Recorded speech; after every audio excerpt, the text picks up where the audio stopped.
CBI भी आपके पास है, ईडी भी आपके पास है, दिल्ली पुलिस भी आपके पास है, एलजी भी आपके हैं, चीफ सेक्रेटरी भी आपके हैं। आप जो चाहे करिए, आप जितने चाहे एफआईआर कराइए, जितने चाहे मुकदमे लगाइए। लेकिन मैं फिर दोहरा रहा हूं कि केजरीवाल की लोकप्रियता को आप इन कारनामों से रोक नहीं पाएंगे, और केजरीवाल का आधार जो पूरे देश में बढ़ रहा है उसको भी आप नहीं रोक पाएंगे।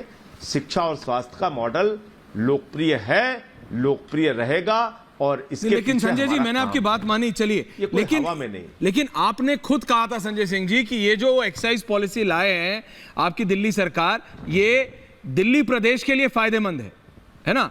बीजेपी नहीं मानती, छोड़ दीजिए, आपने कहा था कि ये फायदेमंद है। अगर ये फायदेमंद थी तो फिर इसको पलटा क्यों? प्रेशर में पलटा कि दिखाने के लिए पलटा कि देखो हमने कुछ नहीं किया, तो फिर पलटे क्यों? अगर ये फायदेमंद थी तो फिर पलटा क्यों? एकदम नहीं, बता तो दिया भाई, बताया तो आपको कि 400 से अधिक ठेके खुलने ही नहीं दिए यहां पे, बताया तो आपको। नहीं, वो मैं आपकी पॉइंट समझा, अच्छा, लेकिन बीजेपी कहती है कि वो रीजन नहीं है। बीजेपी का काउंटर ये आता है, और ये लोग एक नहीं 6 प्रेस कॉन्फ्रेंस कर चुके हैं, सुधांशु त्रिवेदी जी खुद बता देंगे, और हर बार ये काउंटर आता है कि देखो आम आदमी पार्टी झूठ बोलती है, आम आदमी पार्टी ये कहती है कि अगर इनकी पॉलिसी फायदेमंद थी तो फिर अब क्यों बदली? जवाब दो, जवाब दो, जवाब दो। तो वही तो मैं कह रहा हूं कि चित भी मेरी, पट भी मेरी, सारी जांच एजेंसियां मेरी, हम करेंगे कार्रवाई, हम रोकेंगे। तो अब इसका तो कोई समाधान नहीं है ना, इसका तो कोई जवाब नहीं। हम कितनी बार भी बताएं, उनको समझना ही नहीं है। सुधांशु त्रिवेदी जी, वही बोलना, वही समझना है, वो ये कह रहे हैं। देखिए, उनका आंसर एक है, आप सुधांशु त्रिवेदी जी कुछ भी बोलेंगे, वो ये कह रहे हैं देखिए कोर जो है ना, जो कोर इशू वो ये है कि अरविंद केजरीवाल की पॉपुलैरिटी। तो क्या सुधांशु त्रिवेदी जी रियली में, असलियत में बीजेपी अरविंद केजरीवाल की बढ़ती पॉपुलैरिटी से घबरा रही है क्या?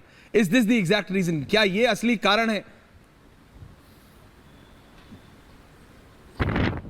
देखिए, पहले मैं संजय जी की इस बात पे जवाब देता हूं जो उन्होंने कहा कि एक लाइन कह दूं, चित भी मेरी, पट भी मेरी। अरे भाई, दर्शक देख रहे हैं कि अल्टी हुई पॉलिसी भी आपकी थी और पलटी हुई पॉलिसी भी आपकी है।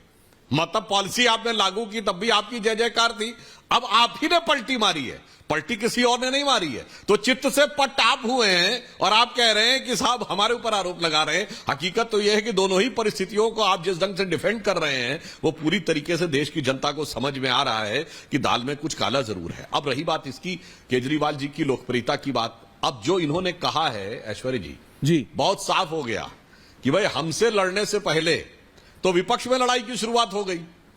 अब ये बताइए, ये कह रहे हैं कि इनकी लोकप्रियता इतनी है कि भारतीय जनता पार्टी उससे डर रही है, तो इसका मतलब इन्होंने मान लिया कि ये ममता बनर्जी से बड़े नेता हो गए, शरद पवार से बड़े नेता हो गए, और तो और राहुल गांधी और सोनिया गांधी से बड़े नेता हो गए। इसका मतलब भाजपा से लड़ाई तो बाद में, पहले धुम धुम धड़म धड़ैया रहे, आपस में सारे लड़ैया रहे, आपस में तय कर लेंगे। तो वास्तविकता में यह विषय नहीं है। वास्तविकता में विषय यह है कि नई राजनीति का दावा करके जो लोग आए थे वो प्याज के छिलकों की तरह एक के बाद एक नई राजनीति का खोल खुलता चला जा रहा है, और लास्ट में खुलने के बाद जो चीज निकलेगी उससे सिर्फ आंखों में आंसू ही आएंगे और कुछ नहीं आने वाला।